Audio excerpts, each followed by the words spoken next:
మా ఇంట్లో మనుషులే కాదు, కుక్క కూడా నేను 10 ఆమల దూరంలో ఉంచుతుంది. ఏం చేస్తా? నేను ఈరోజే జైలు నుంచి వచ్చాను. అవసరమైతే పెద్ద నేరం చేసి మళ్ళీ జైలుకి వెళ్ళటానికి రెడీ. ఏం చేస్తావు? ఏమైనా చేస్తాను.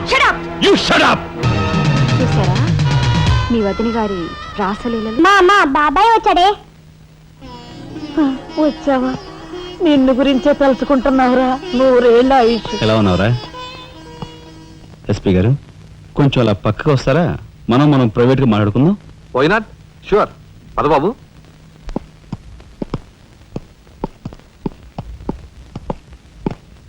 ఏమిటి తతంగం అంతా? అదేమిటి బాబు, ఆ మాత్రం తెలీదా? నిశ్చితార్థం. పోలీసు వై ఉండి హంతకులతో చేతులు కలిపే నీలాంటి వాడితో వెయ్యం అంటే మా ఇంట్లో మనుషులే కాదు, కుక్క కూడా నేను 10 ఆమల దూరంలో ఉంచుతుంది. నా సంపదకి మీ దరిద్రానికి 100 ఆమళ్ల దూరం ఉందని తెలిసి కూడా ఏరి కోరి మీ సంబంధం కోసం ఎందుకు వచ్చానో తెలుసా? మీ అన్నయ్య కలెక్టర్ అవుతున్నాడని. తెలుసు. కలెక్టర్ అల్లుడు చేతిలో ఉంటే అడ్డు ఆపు లేకుండా నేరాలు సాగించుకోవచ్చు అనే నీ నీచ బుద్ధి నాకు బాగా తెలుసు. నేనెంత నీచునో నీకు అర్థమైందిగా. ఇప్పుడు నువ్వు ఈ సంబంధానికి అడ్డుపడ్డావనుకో. ఏం చేస్తా? నేను ఈరోజే జైలు నుంచి వచ్చాను. అవసరమైతే పెద్ద నేరం చేసి మళ్ళీ జైలుకి వెళ్ళటానికి రెడీ. చూడు బాబు, ఎవరైనా కలెక్టర్ అయ్యే ముందు అతని ఫ్యామిలీ బ్యాక్గ్రౌండ్ గురించి ఎంక్వైరీ చేసి పోలీస్ రిపోర్ట్ పంపాలి. చూడు, ఇది మీ అన్నయ్య గురించి ఎంక్వైరీ చేసి నన్ను రిపోర్ట్ పంపమని గవర్నమెంట్ నాకు రాసిన లెటర్. నువ్వు చెయ్యి నేరం మీద వేసుకుని మీ అన్నయ్యని ఆ డబ్బుతో చదివించావని నేను ఎంక్వైరీలో తెలుసుకున్నాను. మీది చాగమూర్తుల ఫ్యామిలీ అని రాశాననుకో, మీ అన్నయ్య కలెక్టర్ అవుతాడు. కాదు నేరస్తుల ఫ్యామిలీ అని రాశాననుకో, బిల్ కలెక్టర్ కూడా కాడు.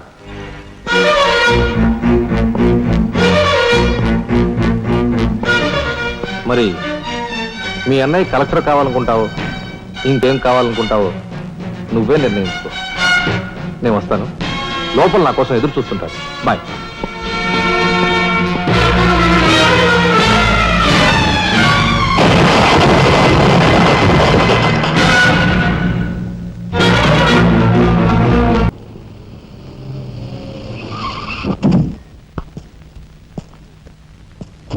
నమస్కారం సార్.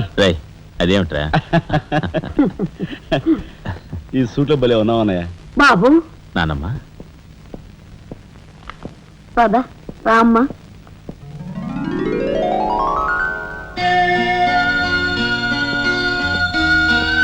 బాబు వదిన, నీ సర్వస్వం మా కుటుంబం కోసం ధారపోసావు. అటువంటి నువ్వు సౌభాగ్యం కోల్పోవడం మా దురదృష్టం.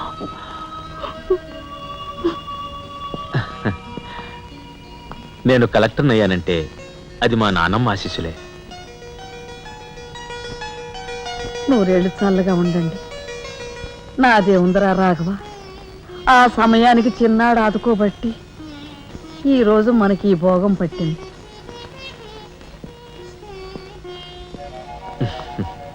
నువ్వు లేకపోతే నేను లేని తమ్ముడు. You are my friend, philosopher and kite.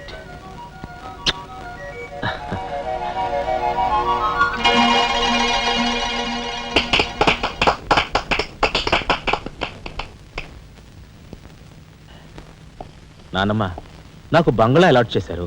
మనమంతా ఈ రోజే ఆ బంగ్లాకు వెళ్తున్నాం. మన గ్యాంగ్ అంతా ఆ బంగ్లాకి ఎందుకు అన్నయ్య? చూడు రాజా, నేను ఐఏఎస్ పాస్ అయింది మనం వేరు వేరు కాపురాలు పెట్టడానికి కాదు.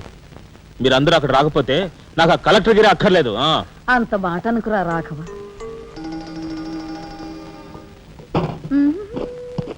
కన్యా, ఏమిటి నువ్వు కూడా బట్టలు సర్దుకుంటున్నావా? తప్పదు కదా మరి. ఏమిటి తప్పదు? అక్కడికి వచ్చి నువ్వు మా పేకల మీద ఎక్కడానికా? నువ్వు రావడానికి వీలేదు. మా పెద్దోడు పోయి అన్నాళ్ళు కాలేదు. ఇంట్లో దీపం పెట్టకుండా ఉండకూడదు. అందుకని నీకెక్కడైనా మంచి ఇల్లు దొరికేదాకా ఈ ఇల్లు నీదేననుకో. ఏ నేను వస్తాను. బామ్మ నేను అక్కర్లేదు, ఇక్కడే ఉండమ్మా. నీ పంచు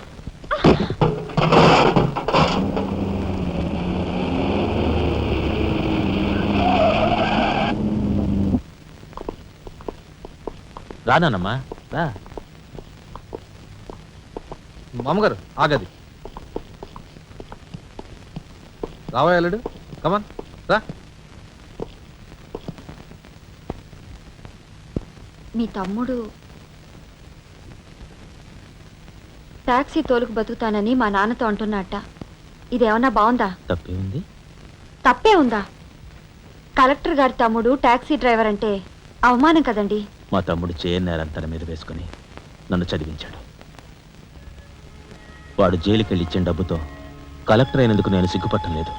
అది విని నీకు సిగ్గనిపించలేదు. వాళ్ళ మీద వీళ్ళ మీద ఆధారపడకుండా వాడు టాక్సీ తోలుకుంటానంటుంటే నీకెందుకు సిగ్గనిపిస్తుందో నాకు అర్థం కావటం లేదు.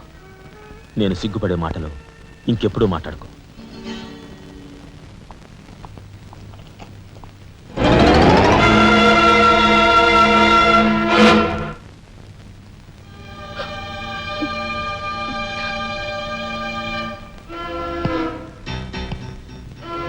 ఈ ఫోటో అక్కడి నుంచి ఎందుకు తీసావు? హాల్ అందంగా ఉండాలని. అందంగా ఉండాల్సింది హాలు కాదు, మనుషుల మనసులు. ఇదిగో చూడు, నా సంగతి నీకు పూర్తిగా తెలిసినట్లేదు. మర్యాదగా ఫోటో తీసుకెళ్ళి అక్కడ తగిలించు. 10 మంది వచ్చిపోయే ఇంట్లో దిష్టి బొమ్మలా ఈ చెత్త ఫోటో ఎందుకు? మా వదిని పిల్లల్ని చిన్నచూపు చూస్తూ అడుగున అవమానాలు పాలు చేస్తున్నారు. దానైనా క్షమితేమో కానీ చనిపోయిన వాళ్ళు అవమానిస్తే మొత్తం నీ ప్రాణాలు. ఏం చేస్తావు? ఏమైనా చేస్తాను. You shut up! రాజా,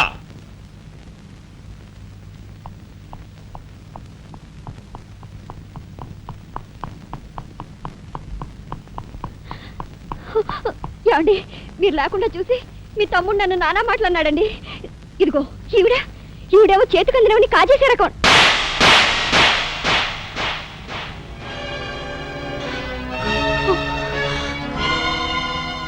నువ్వు నాకు భార్య మాత్రమే.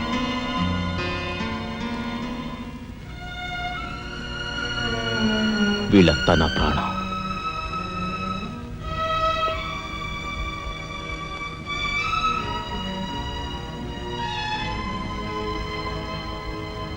మర్యాదగా ఈ ఫోటో అక్కడ తగిలించకపోతే మా తమ్ముడు చేస్తానన్న పని నేను చేసి చూపిస్తాను. ఈ ఫోటో అక్కడ పెట్టు.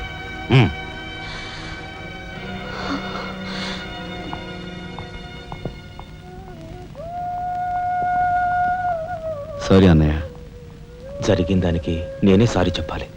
డాడీ, ఆయన వాళ్ళ నుండి దూరం చేయడానికి తెచ్చిపెట్టానన్నావు. ఇలా నేను చంపదెబ్బలు తింటానుకా? వాళ్ళంతా సెంటిమెంటల్ ఫూల్స్. మీ ఆయన్ని వాళ్ళ దగ్గర నుంచి వేరు చేయడం నీ వల్ల కాని పని అని నాకు ఇప్పుడే కదా మా అర్థమైంది. అదేమిటో డాడీ, ఆయన నా మాట విన్నట్టే కనిపిస్తారు, మరు నిమిషంలోనే మారిపోతారు. సెంటిమెంట్లో ఉన్న వీక్నెస్ ఏదమ్మా. ఓ పని చెయ్యి, ఆ విషయం ఈ పోలీస్ బుర్రకు వదిలేసాయి. వాళ్ళ సంగతి నేను చూస్తాను.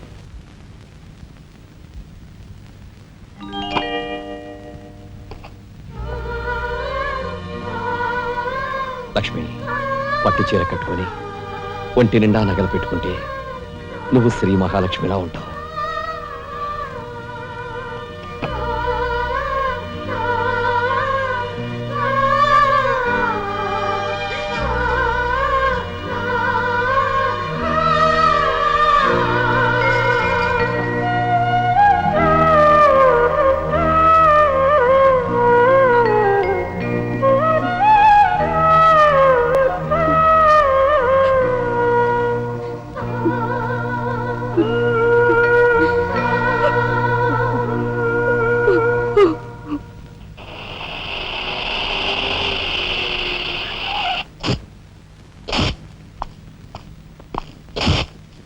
వస్తా డాడీ.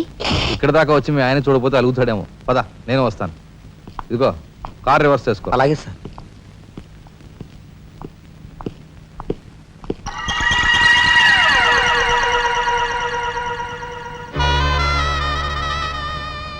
వాళ్ళని బయటికి పంపించే అవకాశం వాళ్లే మనకు కల్పించారు. అంటే చిన్నదారి, నీకు అర్థం కాదు. నువ్వు ఒకసారి పైకి వెళ్ళి మీ ఆయన తీసుకురా. మిగతా విషయం నేను చూస్తాను. వెళ్ళి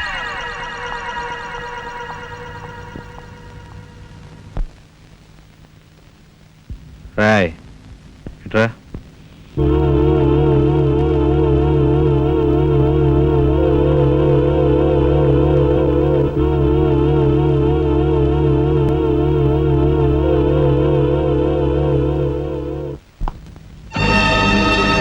ఎవరది?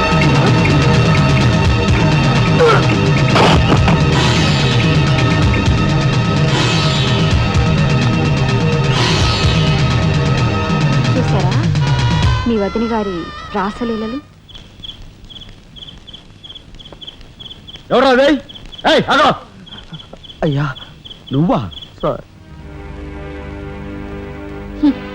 మొగుడు చేస్తే ఆడవాళ్ళు నుదురు కుంకుమ తీసేస్తారని ఇప్పటి వరకు తెలుసు, కానీ చాటు మొగుడు వచ్చినప్పుడు బొట్టు కూడా పెట్టుకుంటారని ఇప్పుడే తెలిసింది. ఇన్నాళ్ళు నిన్ను వదినగా కాదు, తల్లి కన్నా ఎక్కువగా చూసుకున్నాను. కన్న తల్లి చేయకూడని పని చేస్తే ఏ కొడుకు క్షమించడు.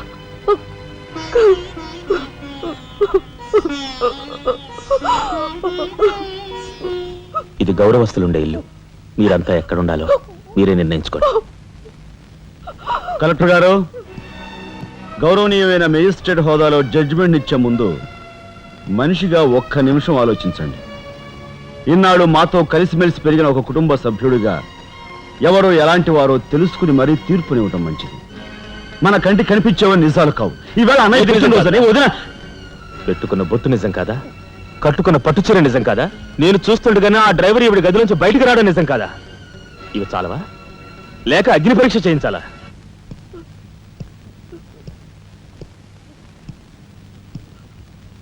ఆనాడు రామాయణంలో ఇదే పరిస్థితిలో ఉన్న సీతను రాముడు అనుమానించాడేమో కానీ లక్ష్మణుడు అనుమానించలేదురా.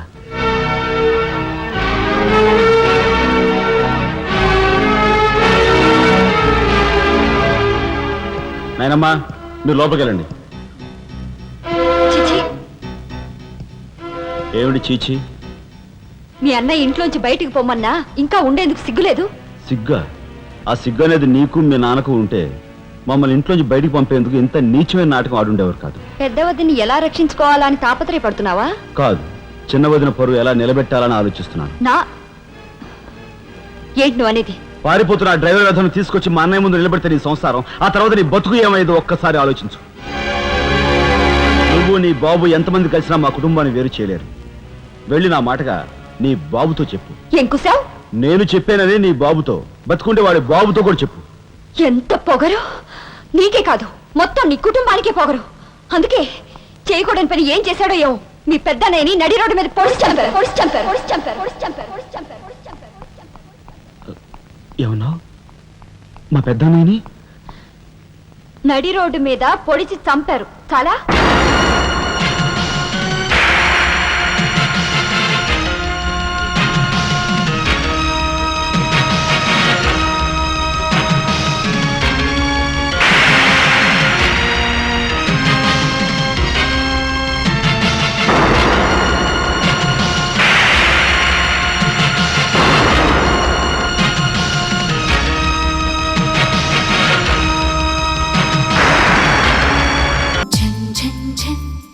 తెలుగు వంద